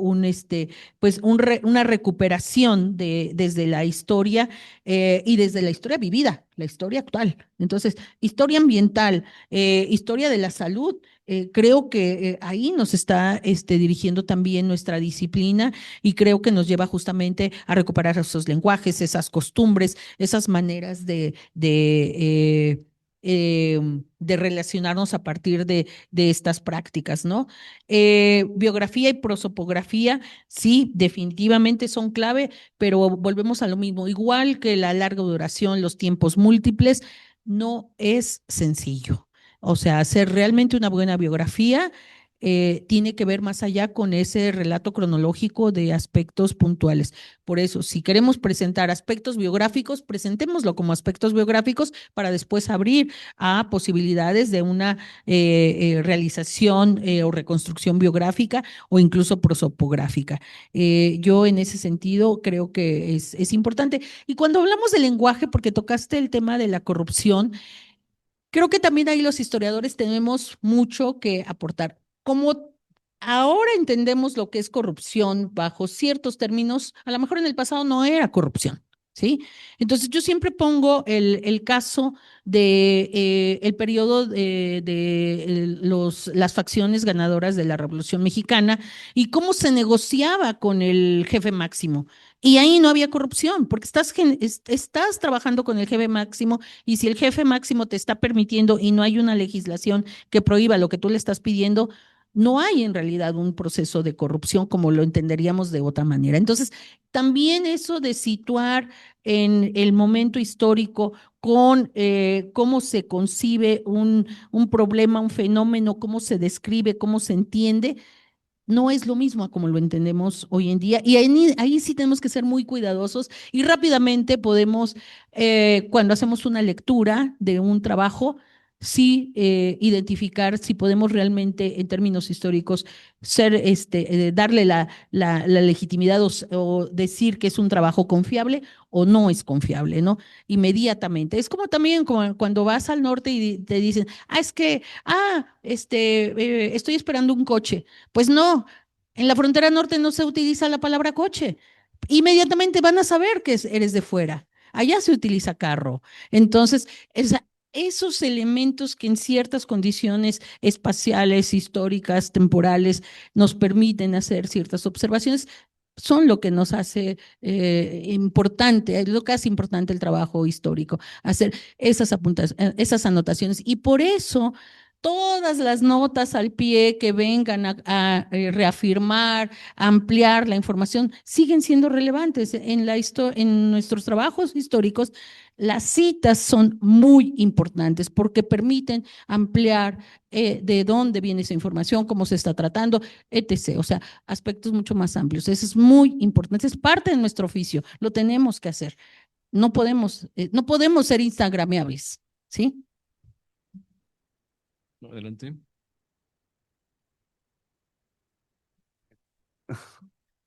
Bueno, yo considero que también una herramienta importante a lo mejor para, bueno, nosotros, sobre todo la generación de nosotros que probablemente en unas cuantas décadas nos toque ya historiar lo que está sucediendo ahorita o a inicios incluso del siglo XXI, podría ser la historia oral también, ¿no? O sea, que a lo mejor a veces los historiadores llegan a tener cierto miedo digamos, a recurrir a esa herramienta o a lo mejor tal vez se deja de lado por el documento, digamos, fidedigno, este, eh, pero considero que tal vez en algún momento tendremos que echar mucho más mano de esa herramienta, a menos de que WhatsApp quiebre y se liberen todos sus archivos ahí privados y podamos observar las conversaciones de todos, pero si no, pues yo creo que tendríamos que ir cada vez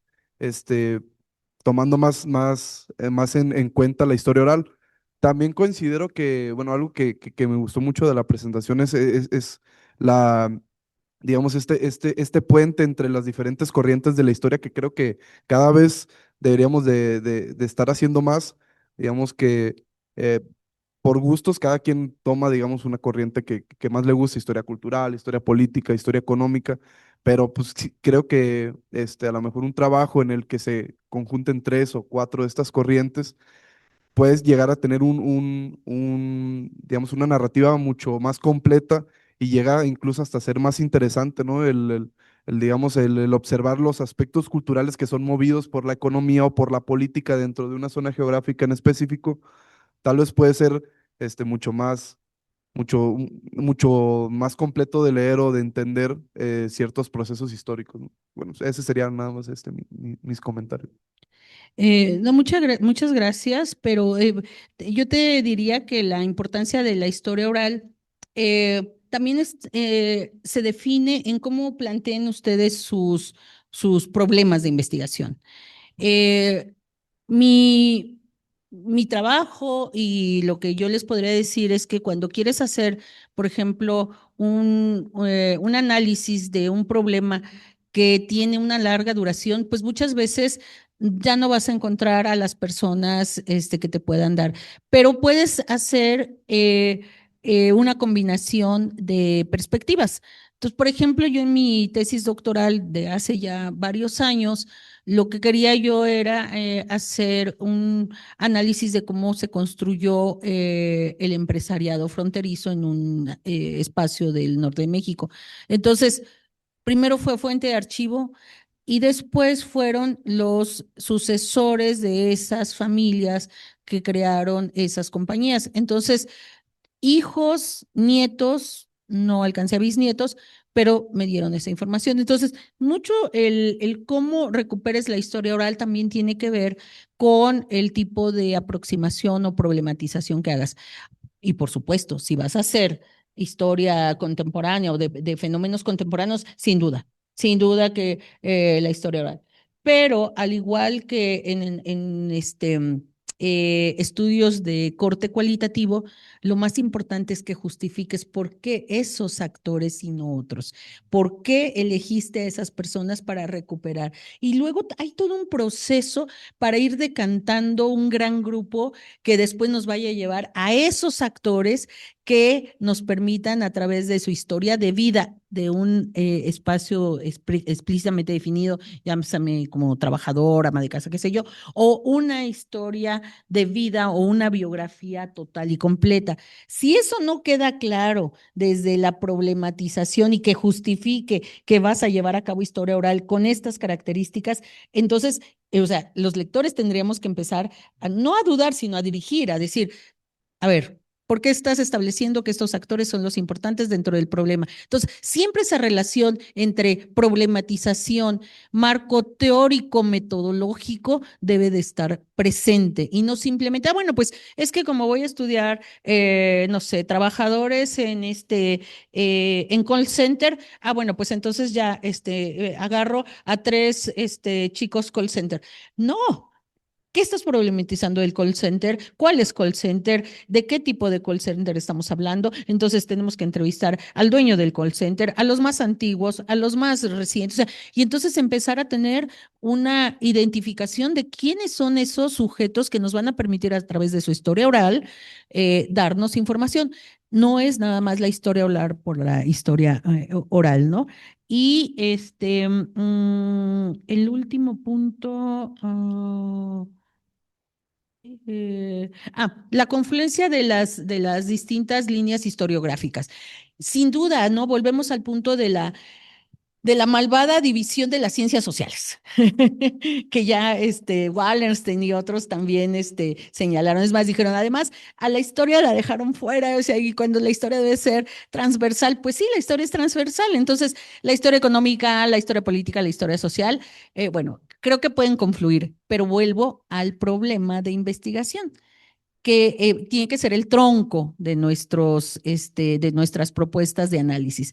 Si ese es el tronco, es lo que te lleva a identificar fuentes, perspectivas, metodología. Y eventualmente tú puedes ir sumando lo que otras perspectivas historiográficas o líneas historiográficas te den, que no puede, que quizá no es el centro, pero que te ayuda a comprender, ¿sí? Y entonces para eso nuevamente nuestro aparato de notas, pues siempre va a ser muy valioso, muy importante, ¿no? Entonces puedes hacer que confluya parte de la información generada desde la historia política, la historia social, la historia de las mentalidades, algo muy particular, por ejemplo, de la historia económica, o viceversa, si es otra de las líneas, también se puede conjuntar. Y ese también es como los propios retos. Yo siempre digo que en la construcción de un problema de investigación y de una tesis de grado, llámese de maestría o de doctorado, nunca hay ninguna igual. Como la construyas, ese va a ser el ADN y ese te va a identificar y ese va a ser el punto que refleja tus ideas, ¿sí? Ni siquiera la del director, ¿eh? Porque al final tú eres el que firmas y el que haces el trabajo, ¿sí? Entonces, el ADN de cada tesis es justamente cómo organizas perspectiva, fuente, metodología, problema, y lo pones en una línea coherente, ¿no? Entonces, hagan eso, procuren eso, planteen problemas pertinentes, claros, con metodologías. A lo mejor no lo tenemos tan claro, eso sí, a lo mejor no lo tenemos tan claro. Por eso siempre los comités de tesis son importantes, nos van ayudando. Pero nunca olviden que al construir su problema de investigación y desarrollar su tesis, están planteando el ADN de ese trabajo. Ese va a ser suyo y de nadie más, ¿sí? Entonces, también sean propositivos y en otro sentido también un poco aventurados. Hay que aventurarse, ¿sí? Yo me acuerdo cuando estaba haciendo mi tesis, doctora, me decía, no, pero es que no vas a hacer, no vas a poder hacer una tesis de 100 años. Entonces dije, bueno, voy a complementar archivo con historia oral para poder complementar esos 100 años. Y así fue como se solucionó el problema de una larga data, ¿no? Entonces atrévanse, planteen, sean críticos, claro, porque para poder proponer, pues entonces, no, pues ya todos estos lo hicieron así, yo no quiero repetir lo mismo. Yo quiero plantear una manera diferente de hacerlo y quiero plantearlo desde estas. Es posible y ahí es donde los asesores vamos haciendo que también sean posible lo que ustedes van proponiendo. Así es que yo les diría desde mi postura y con esta posibilidad de ir a la historia real, a la biografía, al rescate de la memoria, atrévanse a hacer propuestas para sus tesis incorporando estas metodologías y estas perspectivas que seguramente les darán mucha satisfacción. Muy bien. ¿Alguien más? ¿No? Sí. Sí, para ir cerrando, brevemente, por fácil. Como les comentaba, yo estudié ciencias de la información. Hay una cosa que se llama efímera, así se llama. Ustedes la pueden buscar y existe, ¿no? Como uno de las corrientes de la ciencia de la información. La efímera es ese grado de respuesta rapidísimo que tengo para contestarte. En el caso de ustedes, que ahora ya nosotros los grandes lo hemos adoptado, un WhatsApp, ¿no? O un Signal o ahora los jóvenes, para poder entender, consultar, se han refugiado en Reddit. De hecho, yo he participado en esos foros especializados. Y bueno, ahí está ahora el conocimiento de comunidad, lo comprendo, ¿no? La efímera, déjenme nada más muy rápido ponerles un caso muy conmovedor. La guerra en los años 70, 80, la guerra irlandesa, la guerra entre los católicos y los protestantes.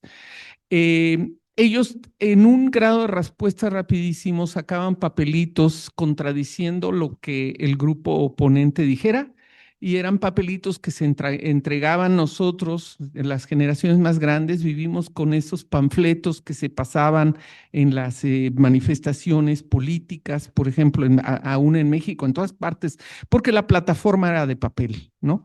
Entonces, los bibliotecarios del lado católico y los del lado protestante se juntaron, rompiendo, o sea, salvando todas sus broncas políticas, morales, sentimentales, se juntaron y dijeron, junta tus papelitos, nosotros juntamos nuestros papelitos, porque esto a la historia le va a hacer falta después. Todas estas respuestas no vamos a ser nosotros, porque estamos peleadísimos, quienes podamos analizar qué es lo que está pasando. Pero más adelante, alguien va a venir, va a poder leer toda esta efímera y sacar una conclusión. Eso es la historia, o sea, es una colección de eventos que ocurren, ¿no? Entonces, pues, ahí yo también creo que es muy importante para ustedes que vean, que se interesen en que sus bibliotecas, porque ahí va a quedar su conocimiento, no sé cómo, si en plataforma de papel, si en la nube, si a ver a dónde, se divulgue. Eso es algo que todavía hace mucha falta, que se divulgue el conocimiento que ustedes generen. Gracias. ¿Cerramos? Sí, nada más para comentar que gracias, Araceli, por darte el tiempo. De verdad se extraña mucho estas sesiones presenciales en el Colsa. Yo dije, la tengo que aprovechar, porque además siempre verte en las plataformas es interesante, esas entrevistas que haces y que están siempre en YouTube disponibles para que uno las vea, son también una enseñanza, son una clase magistral que nos ayuda, por lo menos a mí, a conocer al investigador, al científico social que está ahí, de carne y hueso, y me ayuda a comprender por qué produce lo que produce como ciencia. Y respecto a lo que comentan de el entusiasmo por las redes, no sé si es mi apreciación personal, pero hasta donde yo sé en el ámbito académico también hay una resistencia por ya no estar en las plataformas, por ya no usar tanto, no estar alimentando a la inteligencia artificial, porque se puede revertir en cualquier momento. Entonces, creo que ese entusiasmo que de pronto algunos ven, pues yo estoy viendo al contrario, como que hay un retroceso que dice, no, ya no vamos a alimentar más, no sé por dónde andan ahorita sus intereses. Y pues nada, muchas gracias por estar aquí de nuevo y por tan magnífica presentación. Gracias. Muy bien, muchas gracias. Bueno, para ya cerrar, ya para poder incluso cortar la transmisión, nada más recordarles que el 23 de marzo, 24 y 25, tenemos el taller dedicado al uso de la microhistoria, un taller especializado que impartirá la doctora Araceli. Y en abril, el 27, 28 y 29 de abril, tendremos el taller el método biográfico y la importancia de la historia oral. En septiembre tendremos el tercer taller que será sobre familia y empresa. Entonces yo nada más para dejar así como para provocar, ¿verdad? Mi pregunta y mi inquietud, pero no para ahorita, ¿verdad? Es respecto a lo que, a la explicación que da Van Jong en la última biografía que él hace sobre Lucas Alamán, en donde él hace un planteamiento sobre la interioridad, que es ir más allá de estas descripciones y estas explicaciones. Ese es por un lado. Y el otro es el problema que tiene el hacer estas historias que implican a lo mejor historias totales de larga duración, pero que la beca que da la Secretaría de Ciencia y Tecnología no alcanza. Implica, obviamente, tesis que requieren de más trabajo, de mayor profundización, pero hay formas de poder hacerlas manteniendo la calidad, ¿no? Entonces, pues muchas gracias, doctora. Gracias a todos por su presencia, a quienes estuvieron aquí presencialmente, a quienes nos acompañaron en redes. Y pues eso sería todo. Muchas gracias, doctora. No, gracias a ti, querido doctor Sergio Cañedo. Y claro que sí, hablaremos de Eric Van Jong, con quien tuve la oportunidad de platicar poco antes de su partida a otro plano existencial. Y hablaremos también de historia de la larga duración. Por supuesto, todavía tenemos mucho más que ver, sobre todo ya en términos de taller, pues mucha aplicación. Claro que sí. Muchísimas gracias al Colegio de San Luis por este espacio, por esta cátedra y por esta oportunidad de convivir con ustedes.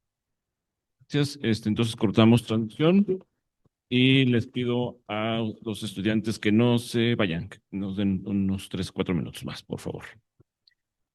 Okay,